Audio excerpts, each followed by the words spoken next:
kong maraming nag-aabang sa inyo nito at eto na yung Infinix Note 50 Pro Plus 5G na isa sa mga pinakasiksik na phones na makukuha mo para sa presyo. MediaTek Dimensity 8350 Ultimate 5200 mAh battery, 100 watts na fast charging at 50 watts pa na wireless, Sony IMX896 camera, 100x periscope zoom, 144Hz AMOLED display at lahat ng yan sa promo price na 15,999 pesos. Maganda pa talaga, kamusta for gaming? Sulit ba yung pag-aantay mo dito? Pag-uusapan natin lahat kaya subscribe, follow mo na rin kami sa Facebook and TikTok at tapusin mo tong video kasi mamaya, tapusin mo tong video. Okay, so pag-usapan na kaagad natin yung build at design. Kung napanood mo na yung video ko sa Infinix Note 50 Pro, almost same lang naman yung itsura dito at mukhang marami ring nagandahan. Simple lang kasi na may konting angas dahil sa octagonal shape na camera module. Kakaiba yan at unti-unti ko ring nagustuhan. Sa ngayon, 2 color options pa lang yung ino-offer nila. Itong titanium gray tsaka yung enchanted purple. Not sure pa kung i-offer din yung racing edition, but itatag ko naman yung product and yung official stores nila dyan sa may description para makita nyo na rin kung magkakaroon. Tsaka, kahit anong kulay naman, para sa akin, ang lakas makasosyal. Premium looking phone. Actually, premium feels din. Kasi kahit naka-plastic back, which is expected naman sa ganitong price, naka-metal frames naman. May mga antenna bands tayong makikita sa bawat gilid para sa mas stable na signal. And again, kahit umangat tayo sa presyong to, bibihira pa rin yung mga phones na naka-metal frames. Sana gayahin to ng ibang mga brands.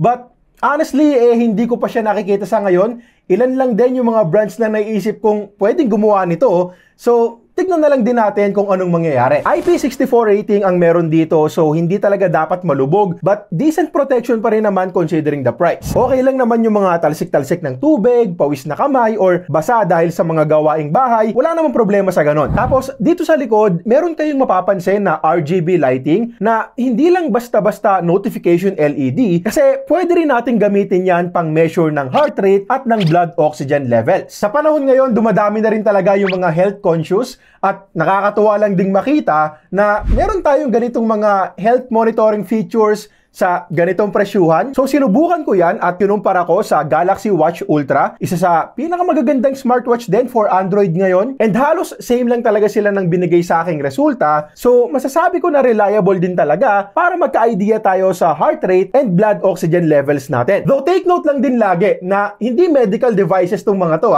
baka kasi mamaya lumalagabog-lagabog na yung puso mo. Tapos heart rate monitoring ka lang.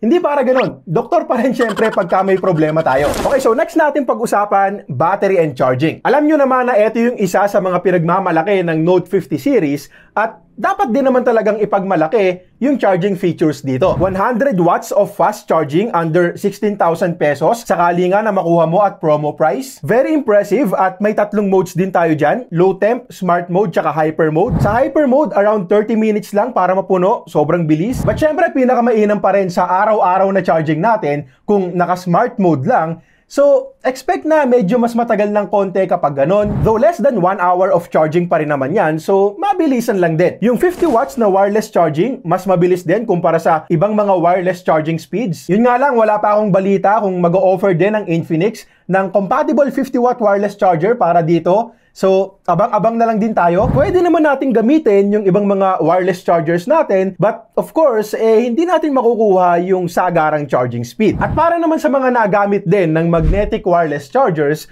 again, may libre na ring magnetic case itong Note 50 Pro Plus. Hindi pa rin siya yung sobrang lakas na magnets, but hindi na rin masama. At strong enough na rin naman para hindi agad mahulog sakaling matabig mo yung table mo, mga ganon. At makapit na rin naman yung mga MagSafe accessories ko dito nung sinubukan ko. By the way, meron din tayong reverse charging sa parehong wired at wireless. Kung gusto mong mag-share ng power, Yung battery health makikita na rin natin dito. And meron ding mga battery care features like yung charging limit. Pwede nating ibaba sa 80 to 95%. Iwas battery degradation yan. At syempre yung isang paborito ng mga gamers na bypass charging. Ito yung lagi nilang hinahanap sa mga performance-centric phones. Personally, hindi ako nagamit niyan kasi bihira na lang din ako maglaro. But para nga dun sa mga magdamagan talaga kung mag-games, malaking tulong din yan. Also, since gamers nga rin ang karamihan sa mga magkaka-interest dito, tama lang din na meron. Para naman sa mismong battery, 5,200 mAh silicon carbon battery ang meron. Honestly, syempre lahat naman tayo gusto sana na 6,000 mAh na,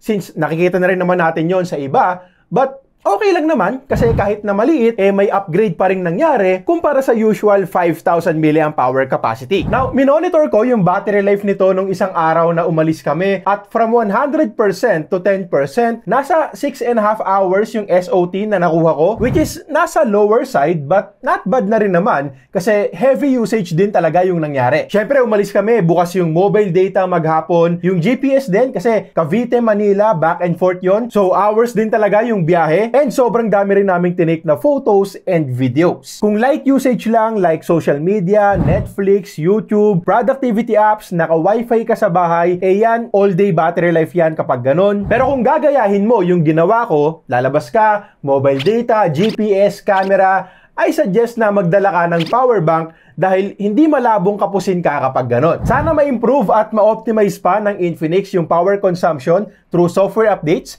kasi 5,200 mAh naman yung capacity. So, definitely may potential na maging mas makunat pa. Next, share ko naman sa inyo yung display dito. Unang-una, ang nipis ng side bezels. So, again, nagmumukha talaga siyang mamahalin. Nakakatuwa lang din. Malaking display, 6.78-inch AMOLED, Full HD Plus at 144Hz na screen refresh rate. Sa specs na yan, alam nyo na to, very smooth yung display, solid for watching videos, ganda ng kulay, deep blacks. Actually, nanood ako dito ng movies and anime. Demon Slayer, pinanood ko ulit yung laban ni na Uzui tsaka Gyutaro. Grabe, sobrang lupit talaga ng animation and may enjoy mo rin talaga sa ganitong klase ng screen. Speakers natin, sound by JBL. Good sounding speakers na rin for the price. Wag lang mag-expect siguro ng sobra-sobra. Klaro yung mga dialogues nung nanonood ako. Pansin ko lang na mas malakas ng konting-konti yung speaker dito sa baba, but most probably, hindi na rin yan mapapansin ng karamihan, lalo pag nanonood ka na. Brightness natin, nasa 1000 nits at high brightness mode at 1300 nits yung peak, so maliwanag din. Hindi ako naglalabas ngayon dahil nakakatepok yung init.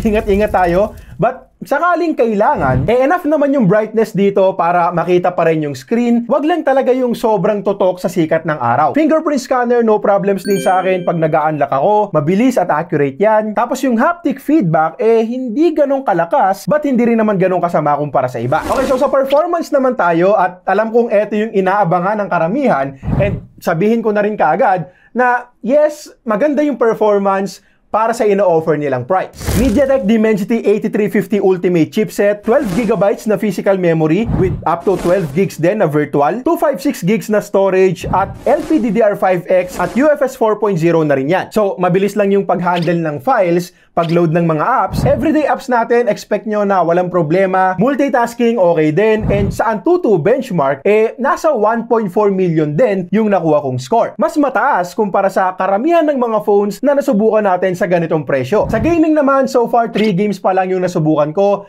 Let me know kung gusto nyo ng dedicated gaming test video tulad ng ginawa natin last time. Pero sa ngayon, dun muna tayo sa usual. Mobile Legends, hindi pa kumpleto yung settings, so limited pa tayo sa 90 FPS ngayon. Bagong chipset lang din kasi kaya hindi pa optimized, pero nasasagad na yan. Syempre, maning-mani lang, 90 FPS average, so very smooth gameplay din. Call of Duty Mobile, available din ang 90 FPS limit sa parehong MP and BR modes. No delay sa gyro sakaling gagamitin mo yan. Sana lang ma-unlock pa yung 120 FPS mode kahit sa multiplayer lang, kasi alam kong kayang-kaya pa yan ng chipset dahil sagad din sa 90 yung average FPS na nakuha ko dito. Genshin Impact naman, sinet ko na rin yan sa highest settings, 60 FPS mode, and kaya niya namang mag 60 FPS kapag naglalakad-lakad lang tayo, but expect nyo na may frame drops talaga kapag nag-i-spam na tayo ng skills, may mga kalaban na tayo, but still very playable, good experience pa rin, nakakakuha tayo dyan ng 55 FPS on average, at talagang hindi na masama yan para sa ganitong presyo. Yung thermals nga lang ang dapat mong bantayan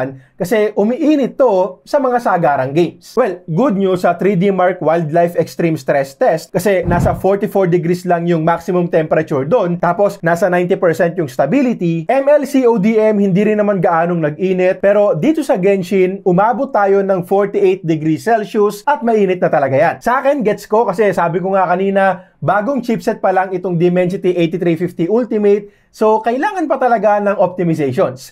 Nakita ko na rin yung ganitong mga kaso sa ibang mga phones before na gumagamit ng bagong chip. But yun nga, sa ngayon, kailangan pa talagang gumamit ng phone cooler sakaling mga demanding games ang lalaruin mo. Sa usapang software naman, naka Android 15 na rin to out of the box. XOS, ilang beses na rin natin pinag-usapan yan dito sa channel. Goods naman yung mismong interface, user-friendly, marami ring features, split screen, mga ganyan, meron yan. May konting bloatwares but hindi naman sobra tulad ng sa iba. And syempre, usong-uso, meron na rin silang AI features dito. Circle to search, si Folax as voice assistant, AI eraser meron din. So marami pang pwedeng i-explore na posibleng makatulong sa pang-araw-araw natin. Sa software updates naman, 3 years na security patch at 2 Android upgrades ang pangako ng Infinix. Actually, hindi na rin masama yan considering the price, but well, siguro naman alam nyo na kasi lagi ko rin sinasabi na kailangan pang ma-improve yung dalas ng software updates nila. Sa camera naman, gamit natin yung 50 megapixel Sony IMX896 sensor para sa main cam. Meron ding 50 megapixel 3x periscope lens, 8 megapixel ultra-wide, at 50 megapixels din na front-facing cam. So, ito yung mga photos na nakuha namin gamit ang main cam and nagustuhan ko siya kasi hindi siya yung usual na sobrang tingkad na color processing ng Infinix. Usually kasi, di ba, sobrang blue ng langit, sobrang green ng halaman sa mga photos nila. But dito, saktuhang tingkad lang tayo para mag-pop yung photos, sharp and detailed. Then, konting softness sa corners, but hindi naman super big deal dahil maganda naman yung mga daytime photos na nakuha namin overall. Yung ultra-wide ang hindi ko gaanong nagustuhan dahil may pagka-soft kahit na maliwanag or maaraw. So, siguro gamitin na lang kapag talagang kailangan. At least, meron tayong ganyang option. Sa 3x telephoto ako na-impress. Una, konti lang kasi yung mga phones na meron yan sa ganitong price. And pangalawa, good photos din talaga yung nakukuha. Andyan din yung sharpness and details, maganda rin yung kulay. Pagdating sa 6x zoom, okay pa rin naman but expect na may konting pagka-soft na kapag tinignan mo sa mas malaking monitor. At para nga pala dun sa 100x digital zoom na minamarket nila, syempre hindi pa rin yan yung gagamitin mo sa pangdiin ng photos sa social media. Kahit naman yung mga high-end camera-centric flagship phones, hindi pa rin maganda yung resulta sa 100x zoom. So more on utility pa rin yan sakaling may gusto kang basahin sa malayo tulad ng sign na to, and nagagawa naman niya ng maayos dito. Ito yung 1x at ito yung 100x zoom.